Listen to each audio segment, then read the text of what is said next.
جموں کشمیر کے لوگوں کا بہت ہی زیادہ شکر گزار ہوں کہ انہوں نے کس طرح اس حملے کے بعد باہر آ کے اس حملے کی مذمت کی۔ شاید ہی کوئی ایسا علاقہ ہے جہاں لوگ اپنی مرضی سے باہر نہیں آئے اور جہاں لوگوں نے باہر آ کے اس حملے کے خلاف ایک ہی آواز میں بات کی اور کہا کہ یہ ہمارے لیے نہیں تھا، ہم اس میں شامل نہیں ہیں۔ مہربانی کر کے کشمیریوں کو دشمن مت سمجھیے، ہم قصوروار نہیں ہیں۔ جموں کشمیر کے لوگ امن کے دشمن نہیں ہیں، جموں کشمیر کے لوگ امن چاہتے ہیں۔ یہ ہمارے ساتھ جو ہوا یہ ہماری مرضی سے نہیں ہوا۔ سب سے پہلے تو ہم دوبارہ ان تمام خاندانوں کے ساتھ ہمدردی کا اظہار کرتے ہیں جن کے اوپر یہ واقعہ جو ہے، جن کے اوپر یہ صدمہ ہوا ہے، جن کے ساتھ یہ ہوا ہے، چاہے وہ ہمارے 25 جو ہمارے مہمان تھے جو یہاں چھٹی منانے آئے تھے، یا ہمارا اپنا بہادر نوجوان جس نے اپنی جان کی پرواہ نہیں کی، دوسروں کو بچانے کے لیے اپنے آپ کو قربان کیا۔ اس کے ساتھ ساتھ میں جموں کشمیر کے لوگوں کا بہت ہی زیادہ شکر گزار ہوں کہ انہوں نے کس طرح اس حملے کے بعد باہر آ کے اس حملے کی مذمت کی۔ کٹھوا سے لے کے کپوارہ تک، پورا چناب سے لے کے پیر پنچال تک، شاید ہی کوئی ایسا علاقہ ہے جہاں لوگ اپنی مرضی سے باہر نہیں آئے اور جہاں لوگوں نے باہر آ کے اس حملے کے خلاف ایک ہی آواز میں بات کی اور کہا کہ یہ ہمارے لیے نہیں تھا، ہم اس میں شامل نہیں ہیں۔ اب یہاں پہ میری صرف ایک معتبانہ گزارش ملک کے باقی لوگوں کے ساتھ، مہربانی کر کے کشمیریوں کو دشمن مت سمجھیے، ہم قصوروار نہیں ہیں۔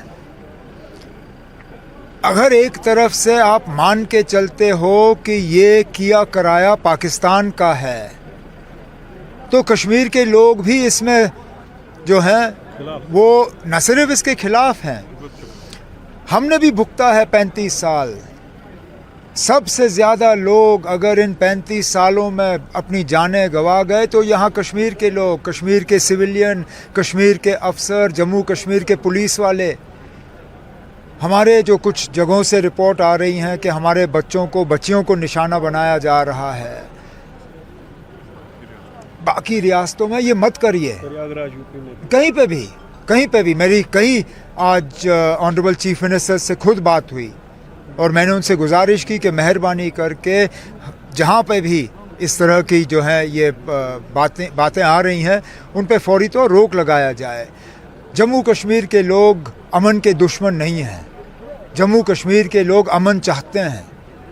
یہ ہمارے ساتھ جو ہوا یہ ہماری مرضی سے نہیں ہوا، اگر ہماری مرضی ہوتی تو اس طرح کا جموں کشمیر میں کبھی نہیں ہوتا، لیکن اب ہوا ہے، اب اس سے ہمیں نکلنا ہوگا۔ لیکن یہ بات سیدھا انڈیکیٹ کرتی ہے ہمارے یہاں بدقسمتی سے اور بھی ابھی لوگ موجود ہیں جو امن و امان کے دشمن ہیں، کشمیر کی ترقی کے لیے اور کشمیر کی خوشیوں کے دشمن۔ اب یہ ہماری بدقسمتی رہی ہے، آگے اس طرح کے حادثے نہ ہوں اس کے لیے جو انتظامیہ سیکیورٹی کے لیے ذمہ دار ہیں ان کو اپنی ذمہ داری نبھانی ہوگی، ان کو اپنی ذمہ داری نبھانے میں جہاں ہماری مدد کی ضرورت ہوگی ہم کندھے سے کندھا ان کے ساتھ کھڑے ہوں گے۔ آج بڑے ایفرٹس کے ہم نے 2 لوگوں کو ایسے ڈھونڈا پہلگام میں جنہوں نے کندھوں پر ان ٹورسٹوں کو جو زخمی ہوئے تھے مقام تک پہنچایا ہے۔ یہ پہلی مرتبہ نہیں ہے، یہ پہلی مرتبہ نہیں ہے۔ بدقسمتی سے ان حملوں کے بعد ان چیزوں کی طرف لوگوں کا دھیان جاتا نہیں ہے، لیکن عام طور پہ جب ایسے حملے ہوئے ہیں تو سب سے پہلے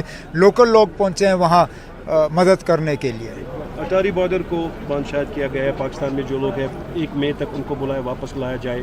گورنمنٹ آف انڈیا نے کچھ قدم اٹھائے ہیں، چلیے اچھی بات ہے، آگے جا کے کیا ہوگا اس کے لیے ہمیں انتظار کرنا پڑے گا۔ سب کا رسپانس اچھا ہوگا، ہونا تو چاہیے۔ میں نے کئی سارے آنریبل لیڈر سے خود بات کی، میں نے ذاتی طور انہیں فون کر کے اس میٹنگ میں آنے کے لیے دعوت دی اور ایک نے بھی انکار نہیں کیا۔ مجھے لگتا ہے تمام آنریبل لیڈرز آئیں گے کیونکہ یہ کوئی سیاسی میٹنگ نہیں ہے، یہ ہم سیاست سے اوپر اٹھ کے جو ہمارا انسانی فرض ہے اور humanitarian responsibility we are fulfilling that. Injureds ہے کچھ یہاں پہ عمر صاحب ابھی ہیں کچھ انجرڈ, ان کا علاج چل رہا ہے. ایک بیس ہسپتال آرمی بدامی باغ میں ہے, ایک اسکمز میں ہے, کچھ اننت ناگ ہسپتال میں ہیں, لیکن فی الحال سب کی کنڈیشن جو ہے اسٹیبل ہے اور انہیں صحیح علاج جو ہے ہم فراہم کریں گے. ان لوگوں کے لیے آپ کی میسج کیا ہے جو اس مصیبت کے وقت میں بھی اس چیز پر بھی روٹیاں سیکھنے لگے؟ سیاست کا ایک نیا چھوڑ دیجیے نا, وہ ان کی اپنی عقل ہے, وہ جو کریں. انہیں اگر اس دنیا میں جواب نہیں دینا ہوگا تو اگلی دنیا کی تیاری کرنی ہوگی, اور اگر ان کے پاس ان چیزوں کی کا جواب ہے تو ٹھیک ہے.